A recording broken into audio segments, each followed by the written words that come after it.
Hi, my name is Hans Verolm. I'm a strategic advisor to the National Wildlife Federation, and we are here in Cancun, Mexico, for the United Nations climate talks. The National Wildlife Federation is really trying its best to make sure that governments reach agreement on a new global climate deal that has ambition. So not the kind of agreement that they reached last year in Copenhagen, where everybody said they would do a little bit, but maybe not.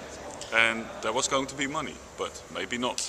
So this time we're trying again. We're trying to find a legally binding agreement. So a contract, so to speak, where governments sign on the dotted line and do their fair share. Now, what does that mean, practically speaking? Well, for example, on the forest issue. There's many forests around the world that need protecting. And many governments are actually quite willing to do so. But exactly how to do that and how to collaborate and how to finance it, that is what is at stake in these talks. On the issue of what we call mitigation, which is emissions reductions, real emissions reductions, that's really where the problems lie.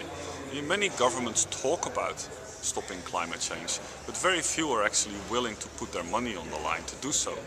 And what's really interesting is that the jobs that creates all around the world are a positive incentive.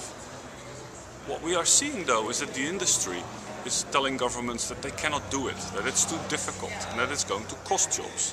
Well, countries are here to prove that it can be done differently. For example, South Korea has invested billions of dollars in green growth. China is investing in efficiency standards for cars and electricity. And these are some of the examples that we're trying to pull together into a global agreement where everybody does their fair share. Hans, what's the best we can expect from these negotiations? Well, I think these negotiations are sort of a bit of a middle stage in a longer process. You know, after Copenhagen, many people said, "Oh, this international process is dead." Well, it clearly isn't dead. It's just that we had to sort of temper our expectations a little bit and look at some of the detail that we couldn't deal with in Copenhagen.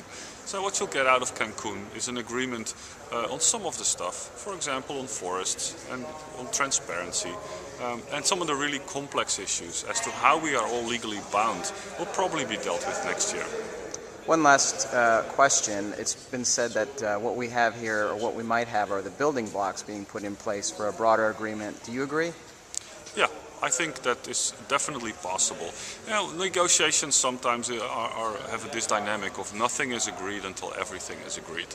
And we have said to governments now several times, you should agree as much as you can, as early as you can, so that we can actually start protecting the planet.